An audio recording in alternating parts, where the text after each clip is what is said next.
Je vois que le pasteur Rodrigue a pu s'élever ce matin. Gloire à Dieu. Bonjour à tous ceux que je n'ai pas pu dire bonjour ce matin. Vraiment, je vous aime et surtout, Dieu vous aime. Amen. Vous savez que lorsque nous venons au Seigneur, la Bible déclare que nous naissons de nouveau. Notre rencontre avec le Seigneur se fait de façon miraculeuse. Ça veut dire qu'à un moment donné, nous sommes touchés par la grâce de Dieu et notre esprit est touché par sa grâce. La Bible appelle cela la nouvelle naissance.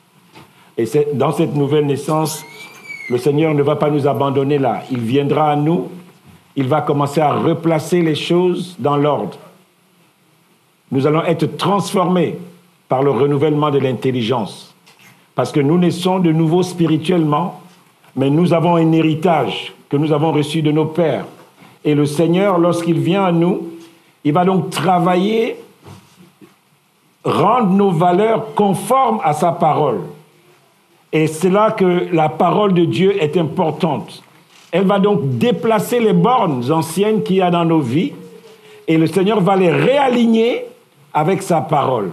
Il va faire un travail de rangement au travers de la parole de Dieu. C'est pour ça que tout chrétien doit lire la parole de Dieu.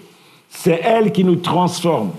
Une vie chrétienne qui ne va se limiter qu'à la dimension de l'esprit sans la connaissance de la parole, elle va être bien déséquilibrée et ça va amener ce que nous voyons aujourd'hui.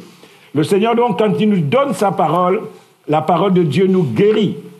Et j'explique souvent que la guérison dans le contexte biblique, c'est de ramener toute chose à son fonctionnement normal. La maladie est un déséquilibre et la guérison, c'est quelque chose qui nous ramène à un fonctionnement normal. Donc Dieu envoie sa parole et sa parole vient remettre de l'ordre, vient réaligner notre vie conformément à sa parole. Donc plus nous allons grandir avec le Seigneur, plus nous allons comprendre les choses de Dieu, plus nous allons comprendre les mystères de Dieu et c'est important pour nous de pouvoir le comprendre à chaque fois que nous nous réunissons. Donc Dieu, en réalité, lorsqu'il nous reçoit chaque moment de culte, chaque dimanche, il veut nous apporter quelque chose de nouveau afin que nous puissions croître. Croître, pourquoi faire? Croître pour être à son service. Voyez-vous, Dieu ne peut pas faire rentrer des anges dans l'atmosphère terrestre pour faire ce que les hommes peuvent faire. C'est illégal. Dieu ne peut pas faire apparaître des anges pour faire un travail que les hommes, vous et moi, nous pouvons faire. C'est pour cela que Dieu va nous équiper, Dieu va nous donner la connaissance nécessaire pour pouvoir opérer sur la terre pour lui. Nous allons travailler parce qu'il va nous équiper et l'équipement que Dieu te donne, c'est pour que tu sois l'ambassadeur de Dieu sur la terre. Paul dit dans 2 Corinthiens 5 que nous faisons les fonctions d'ambassadeurs pour Christ, comme si Dieu travaillait avec nous. Nous faisons donc ces fonctions d'ambassadeurs. Et je voulais que nous puissions comprendre cela. Donc Dieu nous envoie sa parole pour nous transformer, afin que nous soyons des ouvriers prêts à le servir, prêts à travailler pour lui. Amen. Et ce soir, nous qui sommes là, nous sommes des ouvriers. Je voulais revenir sur un peu la semaine qui est passée. Nous avons eu donc ce temps de jeûne qui a commencé dimanche à pareille heure et que nous terminons aujourd'hui. Et dont le thème était « Rendez donc à César ce qui est à César et rendez à Dieu ce qui est à Dieu ». Et c'était le thème de notre jeûne « Rendez à Dieu ce qui est à Dieu ». Et nous avons lu ce texte de Luc où nous voyons que les partisans de Hérode se sont approchés du Seigneur, beaucoup plus pour le tenter. Et là, ils viennent avec la loi des hommes et ils disent au Seigneur que voilà, est-il permis ou non de payer le tribut à César? J'expliquais que c'était un impôt et cet impôt-là, cette question qu'il pose au Seigneur, c'est un piège. Parce que si le Seigneur dit oui, vous devez payer cet impôt, alors le Seigneur s'inscrit comme étant un faux Messie. Parce que le Messie qui devait arriver devait délivrer Israël de l'oppression romaine. Et si le Seigneur dit que vous ne devez pas payer cet impôt, il se mettait César à dos. Et donc, ils se retrouvent en grande difficulté aux yeux de ces gens-là. Mais vous savez, Dieu sait toutes choses. Lorsqu'on a le sentiment que nous allons coincer Dieu, Dieu sait nous ramener à l'ordre. Et donc, le Seigneur dit, mais montrez-moi une pièce d'argent. Et là, on lui amène une pièce d'argent. Et il dit, mais je vois une image là. De qui est cette image? Les gens, ils disent de César. Et le Seigneur dit, rendez à César ce qui est à César. Et le Seigneur va plus loin. Et là, c'était le thème qui nous intéressait. Il dit, mais vous savez, ce que je vous dis indirectement, c'est que j'ai inscrit en vous la marque de Dieu. Parce que si nous vivons aujourd'hui, nous vivons parce que nous avons reçu le souffle de Dieu. Le Seigneur disait à ces gens-là, vous êtes prompts à payer le tribut à César. Mais vous qui avez reçu la marque de Dieu en vous, de la même façon que cette pièce à l'effigie de César et que vous devez rendre à César ce qui est à César, vous qui avez reçu la marque de Dieu en vous, vous qui devez glorifier Dieu, vous qui devez honorer Dieu, vous ne manifestez pas la même motivation pour honorer Dieu, pour glorifier Dieu, pour servir Dieu. Alléluia. Et le Seigneur nous interpellait en disant non, il faut qu'on se ressaisisse. Parce que Dieu, rien que le souffle de vie qu'il a investi en nous, c'est une marque, c'est un signe nécessaire pour nous amener à nous investir pleinement pour lui. Et chacun de nous, nous avons reçu quelque chose que nous pouvons réinvestir pour le compte de Dieu. Pour que tu peux réinvestir dans l'Église, dans ta maison, dans ton foyer, dans ta famille, dans ton quartier, dans ton pays. C'est comme si nous devons rendre quelque chose que Dieu nous a donné. Et Dieu nous attend à ce niveau-là. Et nous avons vu que les temps que nous avons passés, les temps de Covid, a paralysé l'Église. Et vous savez qu'il y a des églises qui ont fermé pendant le Covid. C'est triste. Pas parce que c'était des mauvais pasteurs, mais ils ont fermé parce que l'ennemi a profité de cette situation de Covid pour achever certaines œuvres. Et c'est ce qui s'est passé. Et on a donc pris les mauvaises habitudes. On s'était rendu compte que le Covid nous a rendus un peu paresseux et l'Église a pris du retard dans son fonctionnement, là où elle devait être. Là où Dieu nous attendait, nous n'étions pas au rendez-vous divin. Et le Seigneur voulait nous amener à nous ressaisir, à nous dire, non, mes frères, mes sœurs, il est temps pour nous de nous réaligner. Il est temps pour nous de ne pas continuer dans cet esprit Covid qui voulait que plusieurs personnes se sont lancées dans un christianisme choisi, ce que j'appelle le christianisme à la carte. Tu dormais à la maison et puis finalement, quand tu te réveillais à n'importe quelle heure, tu essayais de te faire une bonne conscience en prenant un ou deux messages et en l'écoutant. Le Seigneur veut réveiller l'Église en nous disant, nous sommes dans un piège. Et si nous ne réagissons pas maintenant, bien aimés, nous nous retrouverons en très, très grande difficulté. Et chacun de nous a la responsabilité de rendre à Dieu l'investissement qu'il a fait en lui. C'est le Seigneur qui parle. Nous sommes prêts à nous mettre en règle avec la société.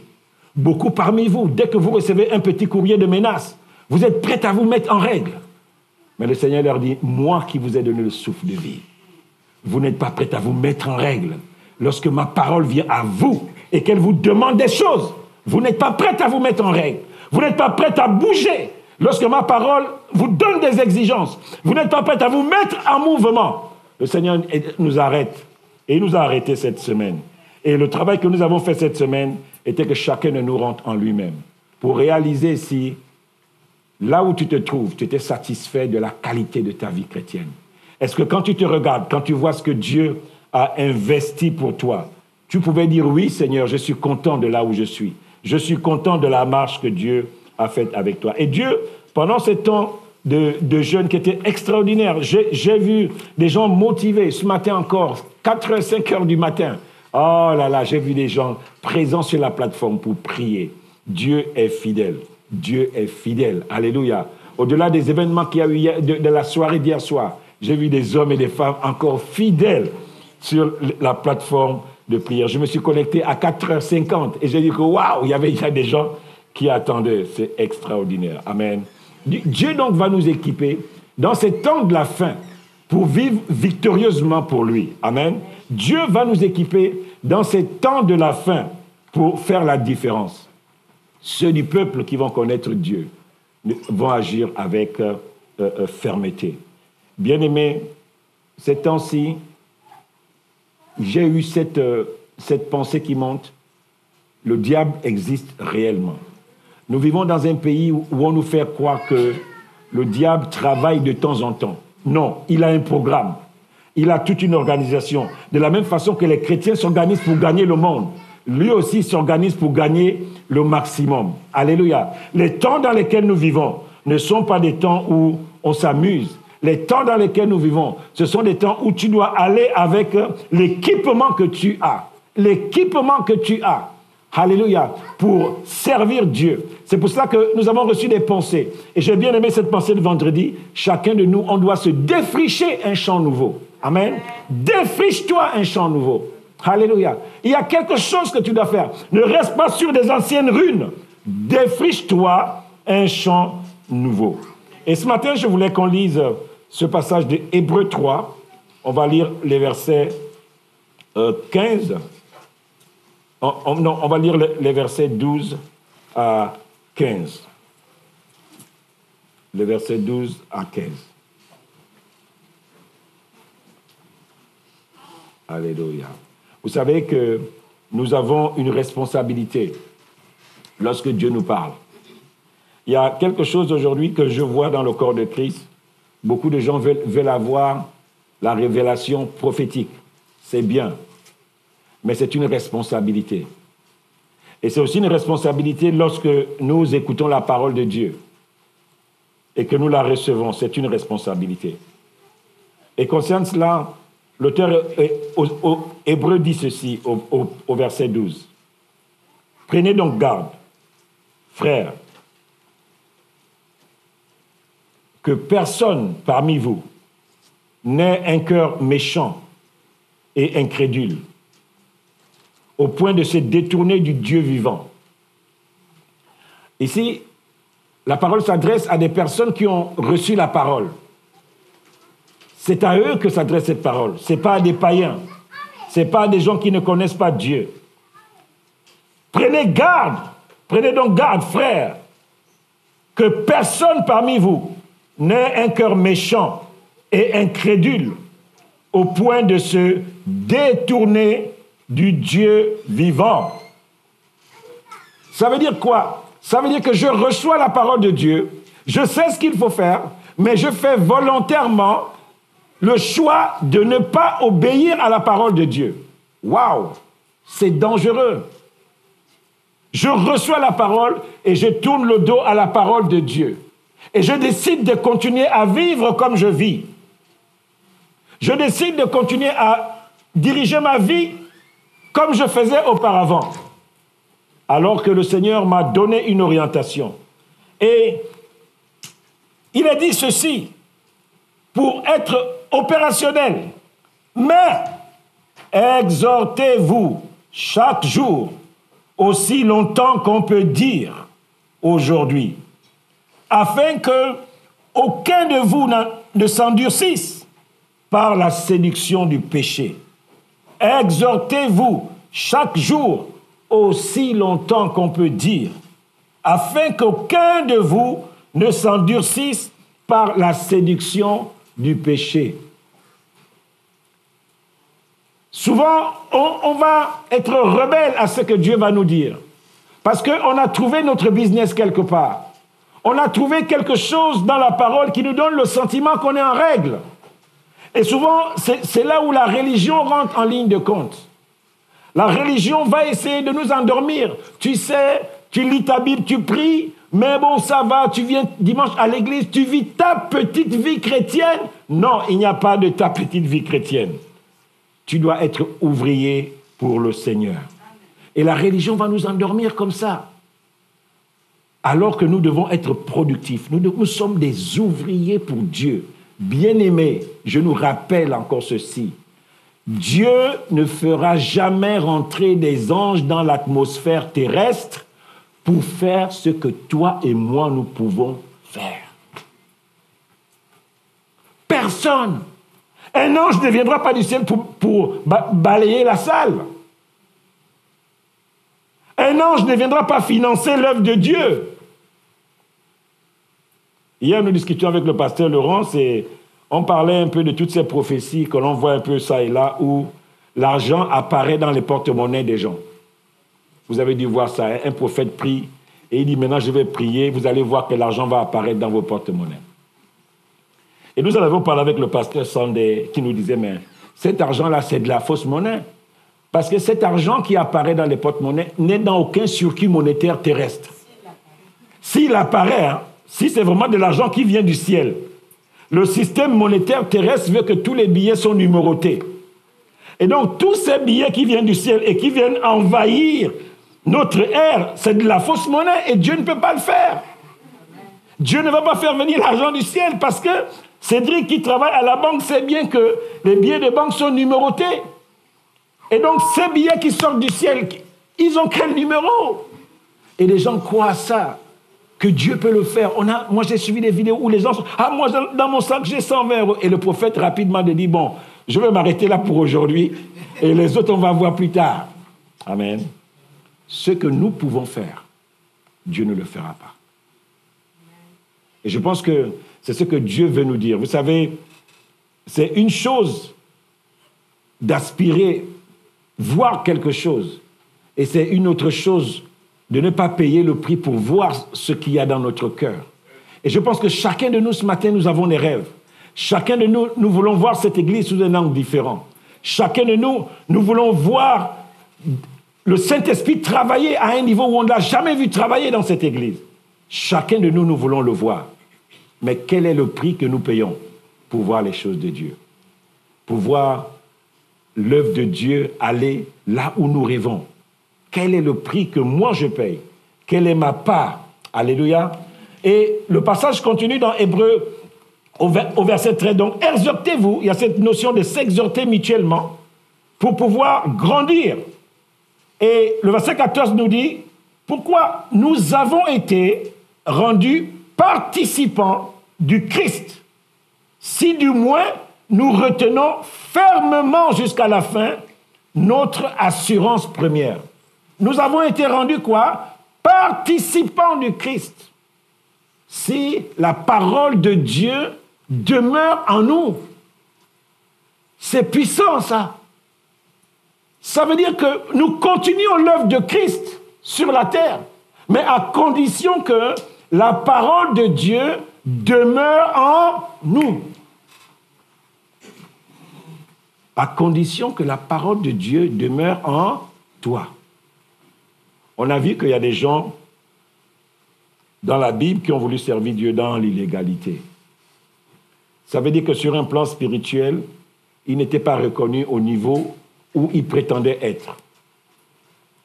Et on voit que les fils de Séva vont être fouettés par des esprits. Bien-aimés, il y a une légalité dans le monde spirituel. Vous savez, j'aimais bien ce pasteur lorsque nous étions jeunes chrétiens. Il disait, il y a au nom de Jésus et au nom de Jésus. Amen. Vous savez qu'à l'époque, on priait au nom de Jésus, au nom de Jésus. Et il disait, il y a au nom de Jésus, au nom de Jésus. Il y a un au nom de Jésus qui est investi de l'autorité du Christ et qui change les circonstances et les temps. Il y a un au nom de Jésus qui est religieux et qui ne transforme rien et qui ne fait pas la différence. Parce que le au nom de Jésus qui fait la différence, il est investi d'une autorité. Ça veut dire que quand il dit au nom de Jésus, les puissances invisibles qui sont là comprennent tout de suite que cet nom de Jésus a un poids. Jésus n'avait pas besoin de faire du cinéma avec les esprits. Tu sors, tu ne sors pas, tu sors, tu ne sors pas, comme nous aujourd'hui. On voit des gens, c'est les mêmes personnes qui sont délivrées à toutes les réunions. Aujourd'hui, tel homme de Dieu vient, vous allez le voir à la réunion, là-bas, il va être délivré. Un autre arrive, il va être délivré. On a comme l'impression que l'œuvre du Christ n'est pas totale. Mais lorsque le Seigneur travaillait, il dit seulement une parole. Et c'était suffisant. Et la Bible nous dit ce matin que nous sommes participants du Christ. Si il y a une condition, si nous retenons fermement jusqu'à la fin notre assurance première. Si nous retenons cela jusqu'à la fin, nous sommes participants. Waouh! Bien-aimés, notre image de Dieu a été déformée. Je pense que ces photos que nous voyons ça et là de Jésus avec une barbe bien taillée, des trucs, c'est tellement... Ça nous a déformés. Et nous n'arrivons pas à réaliser qu'il était Dieu. Il était Dieu, investi de l'autorité divine. Et il dit, je m'en vais. Je ne vous laisse pas seul. Je vous laisse quelqu'un qui va continuer l'œuvre que j'ai commencée. Le Saint-Esprit. Lui, il va vous aider à rentrer dans la plénitude de Dieu. Il va vous équiper des armes de Dieu. Il vous amènera plus loin encore. Parce que lui, il ira prendre des choses dans le cœur du Père et vous les communiquera. Et la grâce que nous avons, nous qui sommes dans la nouvelle alliance, c'est que nous avons accès à l'Esprit de Dieu. La Bible dit que l'Esprit de Dieu, avec grand E, rend témoignage à notre esprit, avec petit e, que nous sommes enfants de Dieu. Et Dieu a besoin de nous dans ces temps de la fin où nous sommes pour pouvoir faire efficacement son œuvre. Je vous exhorte, mes frères, mes sœurs, Dieu nous a interpellés. Et tout ce que le Seigneur nous a communiqué va être consigné dans une brochure ou un manuel, de façon à ce que les orientations que Dieu nous a données, nous puissions nous exhorter chaque jour. Nous puissions revoir la parole de Dieu et ne pas nous en détourner. Nous puissions revoir les consignes de Dieu. Vous savez, lorsque Dieu nous parle, lorsque Dieu nous arrête, c'est qu'il veut nous donner des consignes particulières parce qu'il n'est pas content de la distance qu'on a parcourue.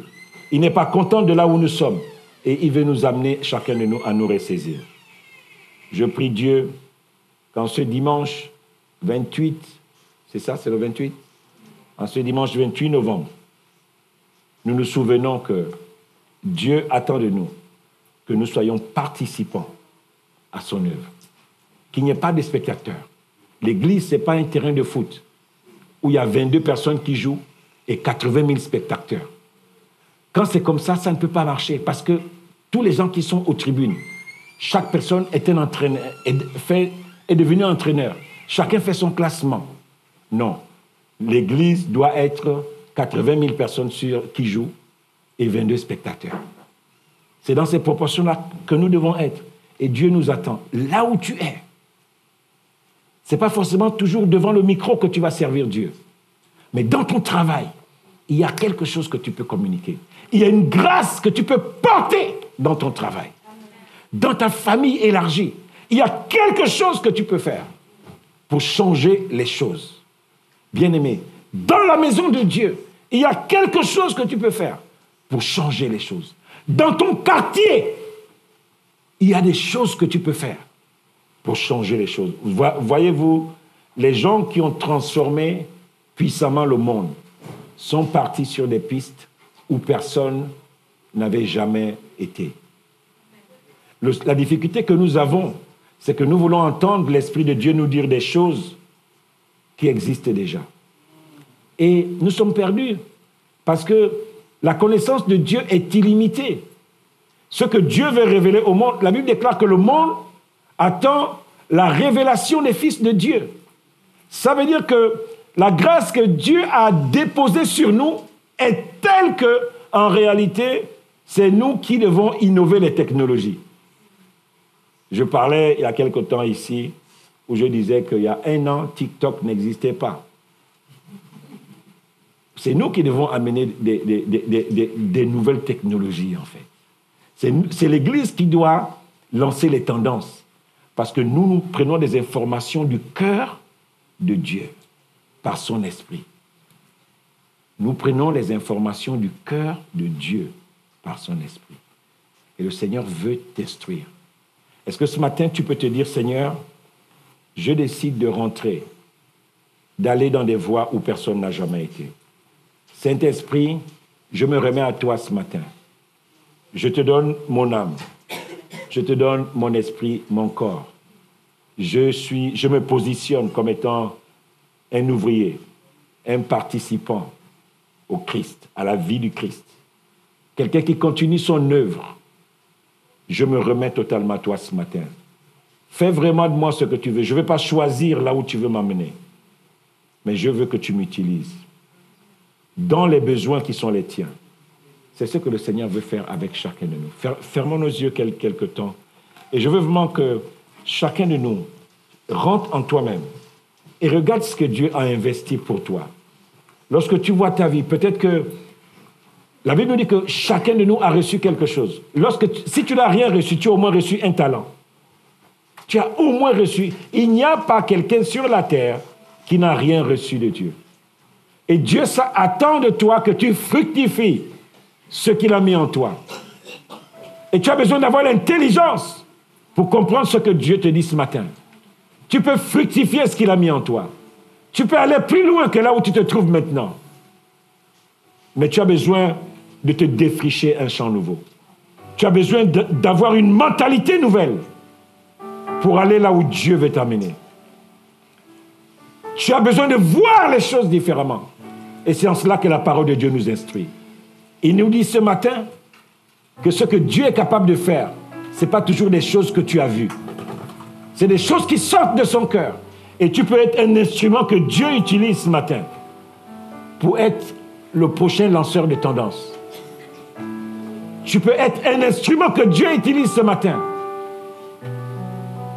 pour révéler quelque chose à ta société, à tes collègues, à ton quartier, à ta famille, à ta femme, à tes enfants.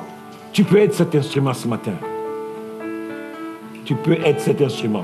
Je veux que tu te prennes au sérieux ce matin. Arrête de te négliger. Prends-toi au sérieux ce matin. Ressaisis-toi. Tu peux donner plus à Dieu que ce que tu donnes aujourd'hui. Tu peux avancer plus avec Dieu, plus loin encore que là où tu te trouves aujourd'hui. Ressaisis-toi. Accepte de te positionner pour Dieu. Et tu verras ce qu'il fera pour toi. Dieu n'abandonne jamais ceux qui se confient en lui. Bien-aimé, la mission est grande. Et il y a peu d'ouvriers. Nous avons tellement de choses que nous pouvons faire pour le Seigneur. Servir Dieu, ce n'est pas toujours le servir dans l'église. Dieu veut faire avec toi ce qu'il n'a jamais pu faire. Commence à chercher le cœur de Dieu. Et le Saint-Esprit est là pour toi. Le Saint-Esprit est là pour nous accompagner à saisir les choses du cœur de Dieu et de les faire rentrer dans l'atmosphère terrestre. Tu peux saisir une pensée divine et la ramener dans ton monde. Il y a des hommes qui l'ont fait. Et le Seigneur veut t'utiliser ce matin. Je veux ce matin que tu te prennes au sérieux. C'est ce que le Seigneur nous dit ce matin. Il veut te rendre participant au Christ. Participant à l'œuvre du Christ. Il veut qu'un dépôt soit posé en toi. Oh, alléluia.